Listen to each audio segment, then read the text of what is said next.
আচ্ছা, আপনারা কতদূর যাবেন বলুন তো? সেই বিকেল থেকে এদিক ওদিক করে আমাকে ঘোরাচ্ছেন। আপনারা কি আসলে কোথাও যাবেন নাকি সারা রাত এইভাবে রাস্তায় রাস্তায় ঘুরবেন? আমারও তো একটা শরীর, সেই শরীরে তো ক্লান্তি বোধ হয়। আপনারা তো একসাথে বসে আছেন, আমার অবস্থাটা একবার ভাবুন। এই ছোট লোক চুপ থাক। আমরা কি আর দিনে পয়সায় ঘুরছে নাকি? তোকে তো বস্তা ভরে টাকা দেবো আমরা। সে আপনারা বস্তা ভরে দেবেন নাকি হাত ভরে দেবেন তা তো আমি জানি না। তবে আমি আর পারছি না। এখন সঠিক করে বলুন তো আপনারা আসলে যাবেন কোথায়? আমি সেখানে নিয়ে যাচ্ছি। রাত হয়ে গেছে, আর বেশি দূর চোখে দেখতেও পাচ্ছি না। রাতে বাড়ি গিয়ে এখন ঘুমাবো, সকালে তো আবার বের হতে হবে। আরে এই সালা তো দেখছি খুব পটপট করে, মুখ একদম বন্ধ রাখতেই পারে না। এই তোকে যে চুপ করে থাকতে বললাম, কানে কি কথা শুনতে পাচ্ছিস না? আমরা বড় ঝামেলায় পড়েছি, এখন রিক্সায় রিক্সায় ঘুরে কিছুক্ষণ সময় কাটাতে হবে, তারপর আমরা আমাদের গন্তব্যে যাব। এর বেশি কিছু তোকে বলা যাবে না, তুই কি এখন বুঝতে পেরেছিস? আপনাদের সুবিধার জন্য এখন আমাকে কেন শুধু শুধু বিপদে ফেলছেন? আর এতক্ষণ ধরে আপনাদের দুজনকে টানতে টানতে আমার জীবন যে শেষ হয়ে যাচ্ছে, সেই হিসেব কে করবে? আপনারা ভালোই ভালোই নামেন বলছি, আমি আর টানতে পারবো না আপনাদের। শোন, সামনে কিন্তু খাল আছে, বেশি কথা বললে তো রিক্সা সমেত তোকে একদম খালের জলে ঠেলে ফেলে দেবো। তখন বুঝবি মজা। আমরা কিন্তু দুজন আছি, আর তুই একা পারবি আমাদের সাথে?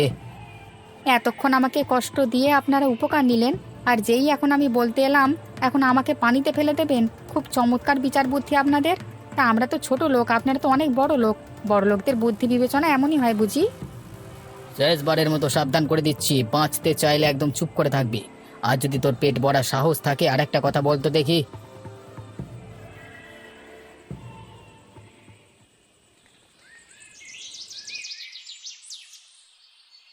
এই দেখেছিস, পান্না বৌদির আম গাছের নিচে কত আম পড়ে আছে। আরে তুই এই কটা আম দেখি অবাক হয়ে যাচ্ছিস? আমি তো দেখে এলাম তার লিচু গাছে অনেক লিচু পেকে আছে, আর শত শত লিচু মাটিতে পড়ে আছে। পান্না বৌদির গাছের কোনো জিনিস ধরবার সাহস কেউ পায় না। বৌদির যা গলা, একদম ডাকাতের মতো। হ্যাঁ, ডাকাতদেরও তো হার মানাবে। তা তুই ঠিকই বলেছিস। এখন এত কথা না বলে তাড়াতাড়ি করে আমগুলো তুলে গামছার মধ্যে লুকিয়ে মাঠে গিয়ে বসে সবাই মজা করে খাবো, তাড়াতাড়ি কর না। আরে অনেক তো আম কুড়ালাম, এখন তো গামছাতে আর ধরবে বলে মনে হচ্ছে না। দুজনের গামছাই তো ভরে আছে। আচ্ছা, এক কাজ করা যাক, কিছু আম কুড়িয়ে জড়ো করে পাশে কোনো একটা জায়গায় রেখে যাই, বিকেলে এসে না হয় আবার নিয়ে যাব। সেই ভালো। তবে কোনো মতে পান্না বৌদি যদি টের পেয়ে যায়, তাহলে কিন্তু সব বাড়ি নিয়ে যাবে। একটাও তখন আমাদের বরাতে জুটবে না রে। আচ্ছা, না জুটলে নেই, এখন আর কথা বাড়াস না তো, যেটা বললাম সেটা কর। গামছার মধ্যে যে আমগুলো আছে শুধু এই আমগুলো এখন নিয়ে যাব, চল।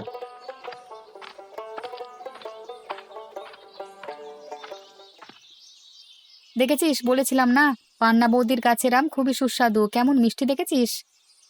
পান্না বৌদির গাছের আম সবসময় মিষ্টি, এটা তো আর নতুন কিছু না। তবে উনি তো কাউকে ওনার গাছের কোনো ফল ধরতে দেন না। পচাবেন, গলাবেন, ফেলে দেবেন, কিন্তু একটা মানুষকে সেটা খেতে দেবেন না। এমনকি গাছে যদি কোনো পাখি বসে সেটাকেও তাড়িয়ে দেয়, এমন মানুষ বাবু জন্মে দেখিনি।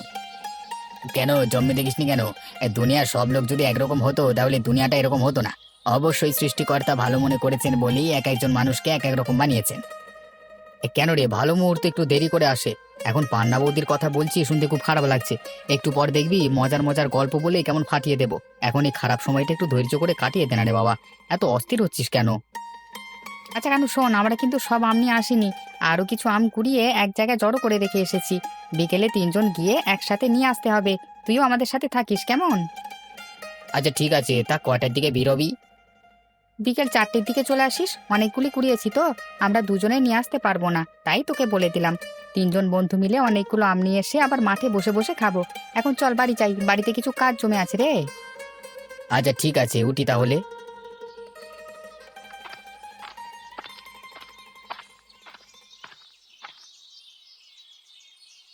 আরে কে? কোন হতচ্ছাড়া আমার আম গাছ থেকে আম নিয়ে যাচ্ছে রে?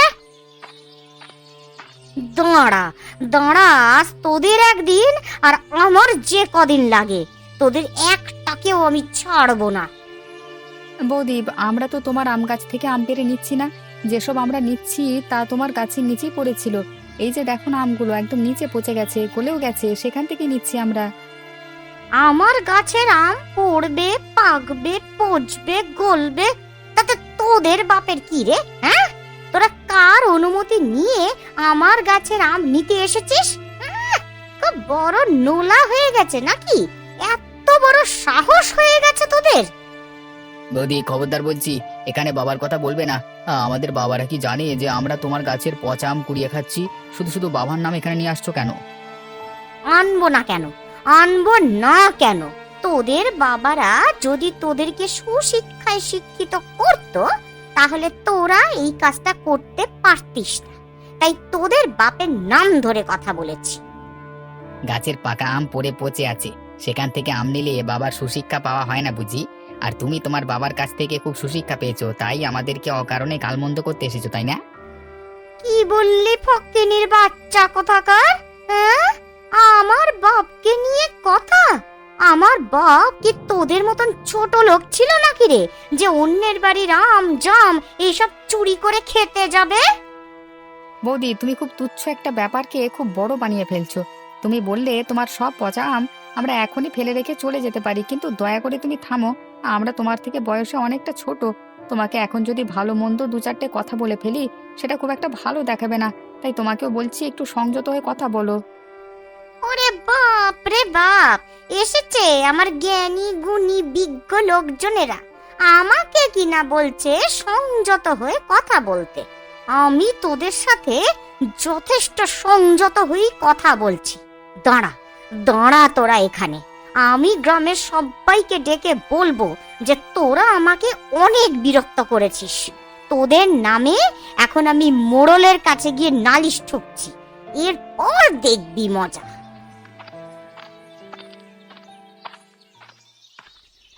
এই পান্না বৌদির জন্য নালিশ গেছে মোড়লের কাছে, আর ওর জন্য বাবার কাছে আজ বেদম বকা খেয়েছি।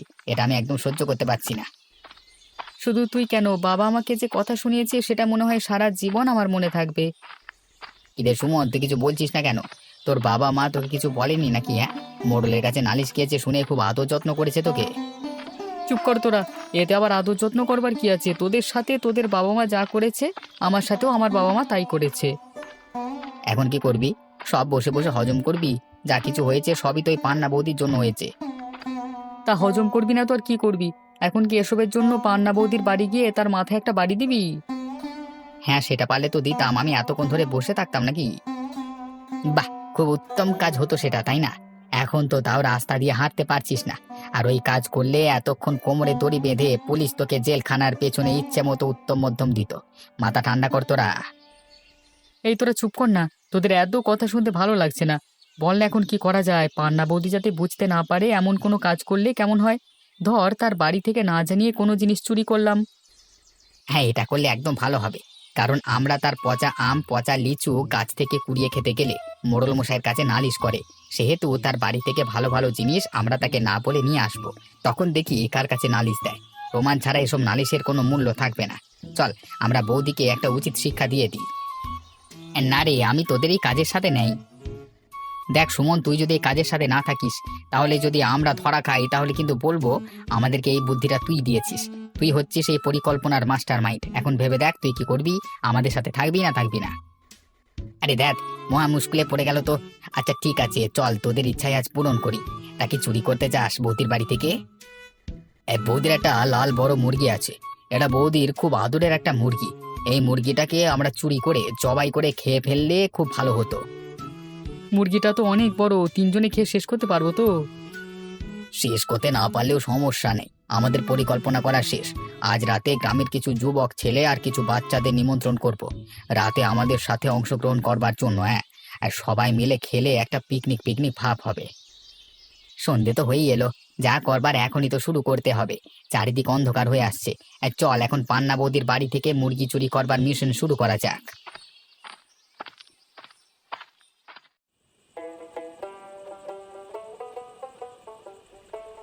এই যে বাচ্চারা, বেশি বেশি করে খাবে, কিছু লাগলে আমাদেরকে জানাবে, কেমন? তা তো জানাবো, তবে আমাদের আর কিছু লাগবে না। তোমরা অনেক ভালো, আমাদেরকে অনেক বেশি বেশি করে ভাত মাংস দিয়েছো। আসলে এমন মাংস আমরা অনেক দিন পর খেলাম। হ্যাঁ, তাহলে আজকে পেট ভরে খেয়ে যাবে, আর যাবার সময় বাটিতে করে বাবা মার জন্য মাংস নিয়ে যাবে সবাই। ঠিক আছে, দিয়ে দিও। বাড়িতে নিয়ে গেলে বাবা মা অনেক খুশি হবে, তারাও তো অনেকদিন এমন ভালো মন্দ খায় না। দাদারা, তোমরা একদম ফাটিয়ে দিয়েছো গো। আমরা তো অনেক গরিব মানুষ গো, এমন মজার খাবার চোখেও দেখি না। তোমাদের অনেক অনেক ধন্যবাদ, তোমরা অন্তত আমাদেরকে একটু হলেও ভেবেছো। আচ্ছা ঠিক আছে, এখন সবাই মিলে মজা করে খাও। খাওয়া শেষ হলে আমরা সবাই মিলে আরো অনেক করে গল্প করব। জলদি জলদি খাও।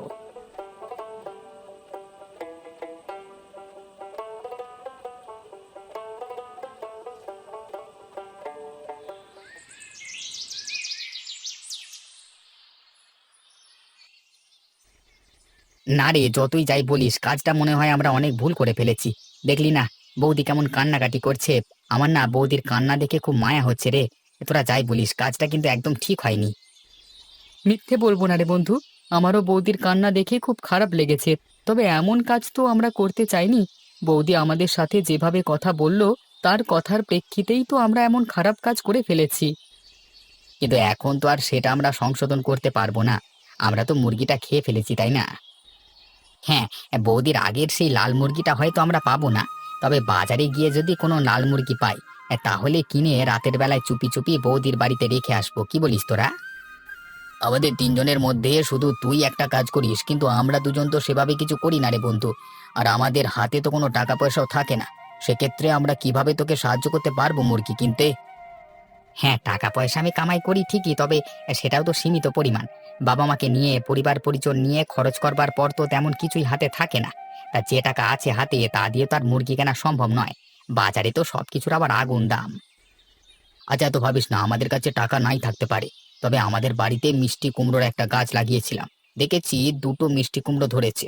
আমি না হয় একটা মিষ্টি কুমড়ো বিক্রি করে কিছু টাকা দিতে পারবো, কিন্তু তারপরেও তো আর টাকা লাগবে, তাই না? হ্যাঁ, আর আমার পুকুরের মাছগুলো এখন বড় হয়নি, ছোটই আছে। এর মধ্যেই যদি আমি কিছু মাছ ধরে বাজারে নিয়ে বিক্রি করি, বেশি টাকা না হোক অল্প বিস্তর কিছু টাকা পাবো। এই তো হয়ে গেল। এখন তিনজনের টাকা দিয়ে মোটামুটি আমরা একটা বড় মুরগি কিনতে পারবো। তবে অবশ্যই মুরগিটার গায়ের রং যেন লাল থাকে। আচ্ছা, তাহলে আমরা এখন যার যার বাড়িতে গিয়ে সবকিছু বিক্রির ব্যবস্থা করি। আগামীকাল সকালে তোদের সাথে আবার দেখা হবে। ঠিক 10টার সময় এখানে চলে আসিস, কেমন?